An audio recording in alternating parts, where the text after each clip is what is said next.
우선 코로나19 국외 발생 동향입니다.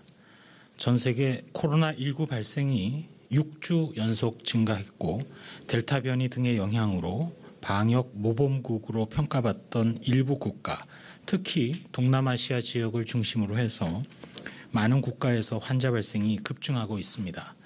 최근 한 주간 전 세계 신규 환자는 411만 명으로 전주 대비 약 21만 명이 증가했고 신규 사망자는 6만 4천 명으로 지난주 대비 약 5천 명이 감소한 상황입니다. 다음으로 백신 도입 현황에 대해서 말씀드리겠습니다. 8월 7일 토요일 모더나 백신 130만 3천 회분이 인천국제공항에 도착 예정입니다. 이로써 8월 1일부터 7일까지 738만 8천 회분이 도입되며 전체적으로 8월 중 약 2,860만 회분의 아스트라제네카, 화이자, 모더나 백신이 도입될 예정입니다. 다음으로 변이 바이러스에 대한 항바이러스제 베클루리죽, 성분명으로는 렘데시비르의 효능 분석 결과입니다.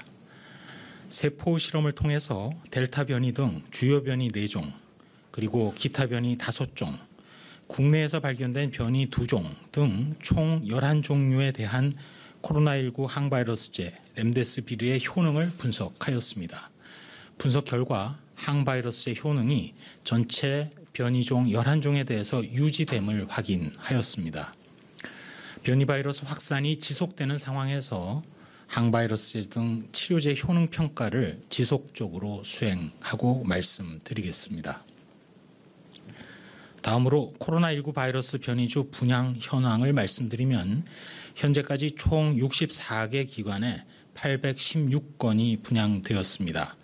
활용 목적별로는 진단기술 개발용이 528건으로 가장 많고 다음으로는 백신 및 치료제 연구용이 272건 등 분양되었습니다. 앞으로도 변이주에 대한 자원 정보를 적극적으로 제공하고 분양을 더욱 활성화해서 보건의료 산업 발전에 기여토록 노력하겠습니다. 치료제 투약 현황과 관련해서는 8월 5일 0시를 기준으로 베클루리주, 렘데시비르는 133개 병원 1,839명의 환자에게, 항체 치료제인 레키로나주, 레그단 비맙은 현재까지 85개 병원에 8,610명의 환자에게 투약되었습니다. 예방접종 관련해서 주의 당부 말씀을 드리겠습니다. 저희 질병관리청의 예방접종 증명서를 사칭하면서 개인정보나 금융정보를 요구하는 스미싱 사건이 보고되고 있습니다. 저희 질병관리청에서는 사전 예약 시스템을 통한 경우 외에는 개인정보를 일체 요구하지 않습니다. 전자예방접종 증명서는 본인이 직접 앱스토어 등에서 다운받으셔야 하며 질병청에서 별도로 링크를 보내드리지는 않습니다. 질병청에서 보내드리는 문자는 1339 또는 질병관리청의 전화번호 등으로만 나갑니다. 010으로 시작하는 전화번호로는 문자를 드리지 않습니다. 이와 관련해서 관련된 내용은 한국인터넷진흥원 누리집에 공지하였습니다. 저희 질병관리청에서는 향후 이러한 소위 스미싱 사건에 대해서 경찰청 등과 협력하여 적극 대처하겠습니다. 추가로 생활방역과 관련된 사항입니다. 현재 확진자가 1,000명대를 지속하고 있어 거리 두기와 방역수칙 준수가 매우 중요합니다. 일부 지역의 교회에서 많은 환자가 발견되고 있습니다. 그동안의 유행에서 기억하시듯이 종교시설은 고위험 장소입니다. 이번 주말에도 가급적 모임과 이동을 자제해 주시고 특히 종교 행사는 수칙을 철저히 준수하되 되도록 비대면으로 진행해 주시기 바랍니다. 그리고 또한 철저한 검사도 권고를 드립니다. 여름 휴가철을 맞아서 휴가에서 복귀할 때 조금이라도 몸에 이상이 있거나 의심 증상이 있다고 발견이 되거나 또는 느끼신다면 즉시 가까운 선별검사소 등에서 검사를 받고 다른 사람들과의 접촉을 자제해 주시기 바랍니다. 한 말씀 드리도록 하겠습니다. 우리가 현재 코로나를 일상의 감염병이 아니라 특별하게 관리하고 또 동시에 무서워하는 요인들을 한 3가지 정도 추정할 수 있습니다. 첫 번째로는 무엇보다도 생명에 대한 위협입니다.